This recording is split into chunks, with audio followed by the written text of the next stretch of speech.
Hello and welcome Hi. to live stream. My name is Clay Bird with Mix 106.3, and today I am joined by Amy Spatafor and Megan Lambertson of Pit and Balcony. How are you guys? Good, Clay. How are you? Not bad, not bad. So I drive by Pit and Balcony every day on my way to work, and I've never stopped in, mostly because of the pandemic that we have going on. And, everything's virtual now, hence why we're doing this virtually and not in person. But just to start things off, give us a quick rundown on how both of you are involved with Pit and Balcony before we get into what you guys have coming up. So it's really remarkable how many times I hear that exact story. I see it all the time, and I've never been there. And Balcony's been around for 89 years. Come on, people. Yeah, I literally walk my dog by it every day. You gotta stop in. I'm the managing director over at Pit and Balcony, and I was the assistant director of our upcoming production, and I now find myself on stage with Megan. Very cool. Yes, and I am in the cast for this show. This is actually the first show I've done with Pit and Balcony, but it's just been tons of fun. So very really cool about it. And so the big show that's coming up is the Winkley Murders, correct? Yes. Yes. Who doesn't love a good murder story? So there are a few different virtual showings, correct? And those are coming up Friday and Saturday? Friday, Saturday, and Sunday, actually. Friday, Saturday, and Sunday. Oh yeah, we got it right down here. Yep. And give me, as a newbie to this, give me without any spoilers, what is the overall story of the Winkley Murders? You want to try, Megan, or you want me to do it? I can take a crack at it. Okay. It's a dark comedy about a family that has a lot of issues. And I think the only bit I can give you without any spoilers. Got it. I'm assuming by the name that there's going to be some murders in it. There is a lot of There's murder. at least one murder in the show. Yeah. There At least are one. other murders that are referenced, which happened before the show. Gotcha. There are how many love triangles, Megan? 3? It's a giant love pentagon. Yeah. Love Pentagon. I love that. Love Pentagon. Yeah. There So are it gets, quite a few love triangles. Yes. So it gets messy. So I'm interested in the virtual aspect of it. So is it because I've never seen a virtual play. Are you all together and acting this out through one camera, or is it like Zoom style like this where you're like reading the lines and like acting out like in your room by yourself? What's it look like? So we're actually fully producing the show, which means that we're on stage at Pit and Balcony. We've got a full set. We've got a whole lighting design and a sound design and costumes and everything. The Winkley Murders is set in Edwardian England, so like 1914, right before World War I. So the costumes are great, and the set is really cool, and it's very cool to be able to produce an entire show, and then really be able to get it out to a broad audience, because we're not limited in how many people can come into the house. We are limited in how many people can come to the house, which is why we're doing it virtually. But that lets us get it out to a wider audience, which is very cool. So it's going to be a lot like Masterpiece Theater back in the day, the old PBS show, where it's basically we were going to have 2 cameras in the back of the audience, and they're going to be pointed at the stage. So you might get some different angles, but for the most part, we're doing everything we can to make it feel like live theater streamed into your house.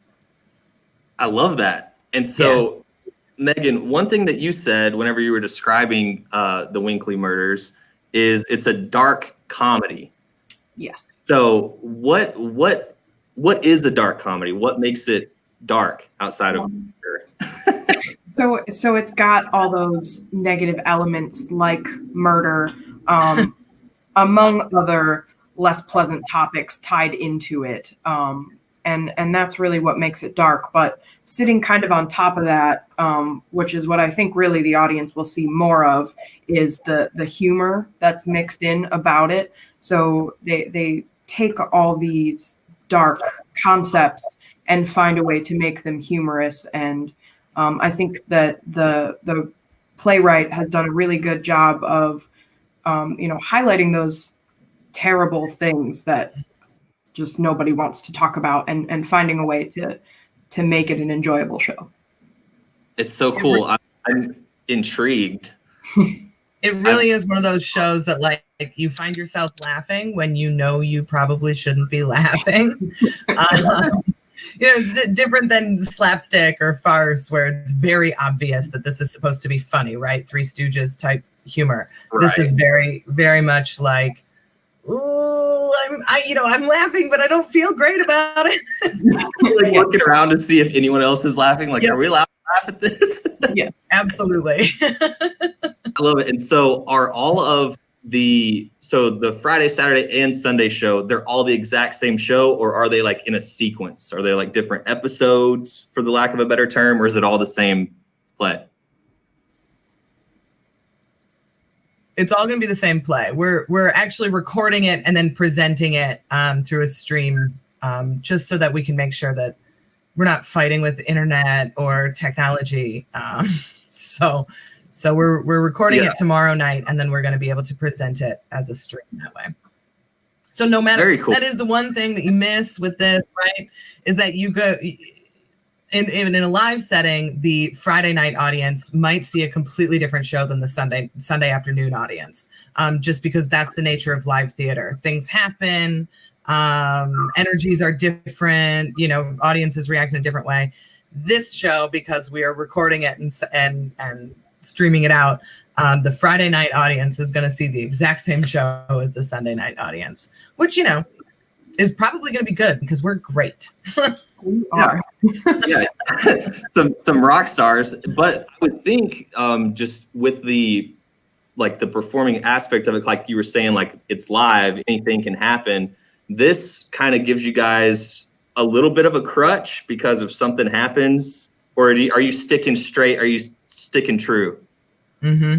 Top to bottom. We're turning the cameras on, and they don't turn off until after the curtain closes. I love it. That makes it even better. It's real. Yeah.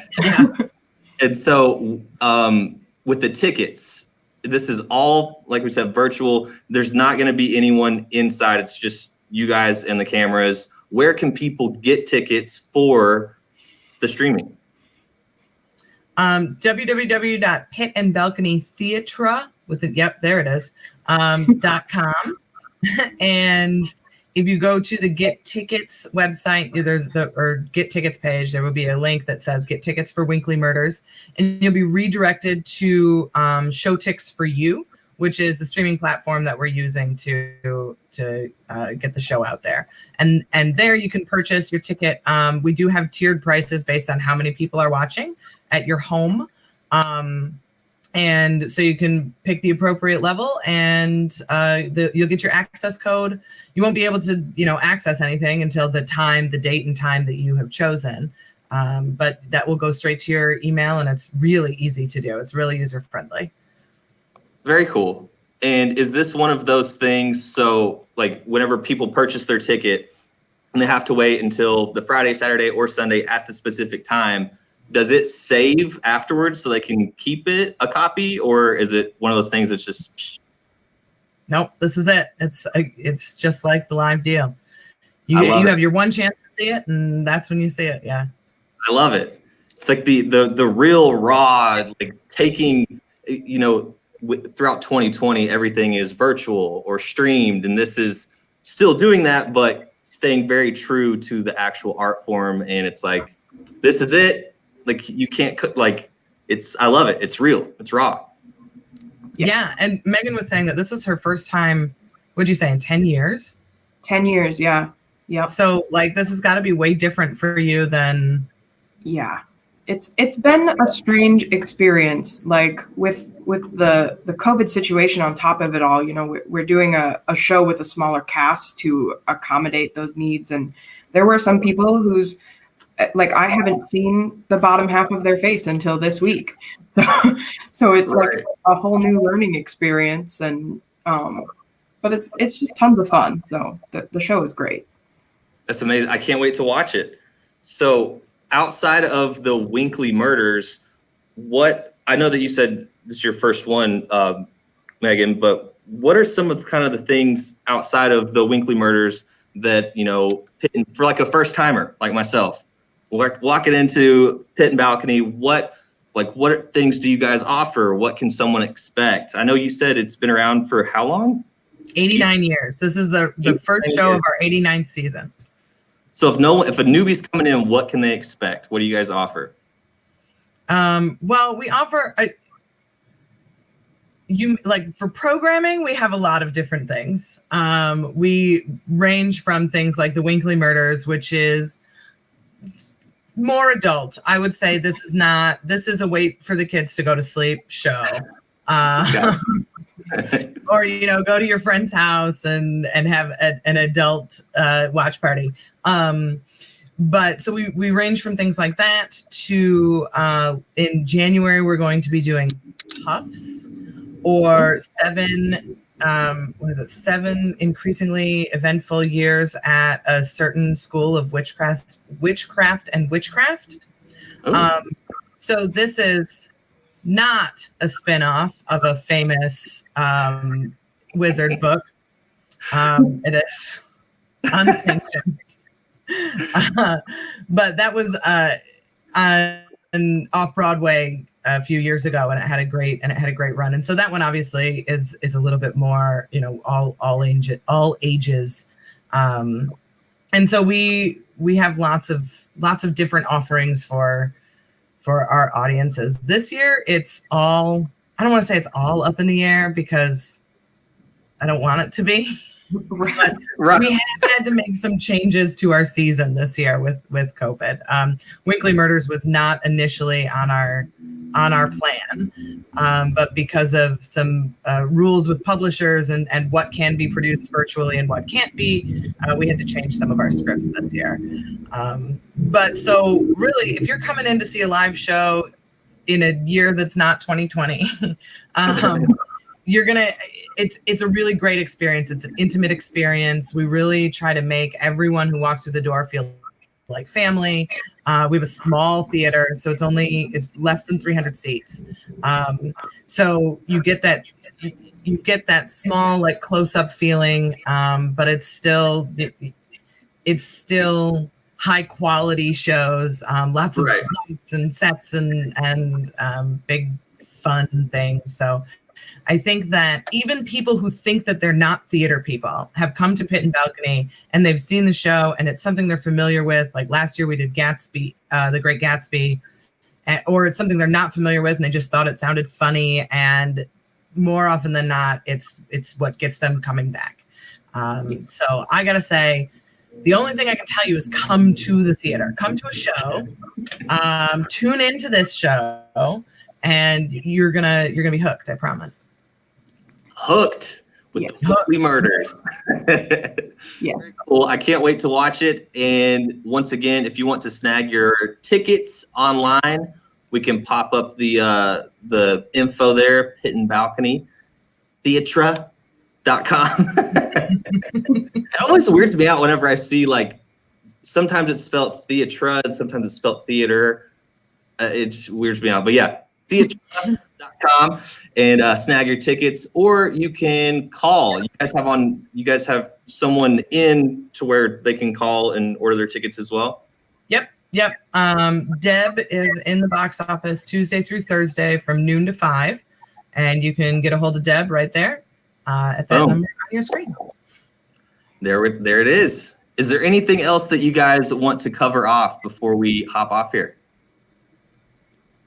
I mostly just as the managing director and a major theater geek I need to give props to everyone who is involved in this show and who has been involved in Pit and Balcony season so far. It's been an insane year, and we wouldn't be able to do what we do without the volunteers, without the support of the community.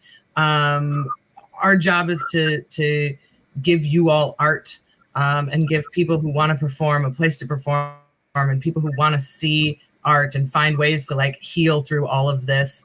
And I'm happy to be able to provide that. And I can't do that by myself. And Pit and Balcony certainly can't without all of the people like Megan and the rest of the cast and crew. It's just, they've all been flexible and amazing. And I don't have enough good things to say about them. It's just for the whole team.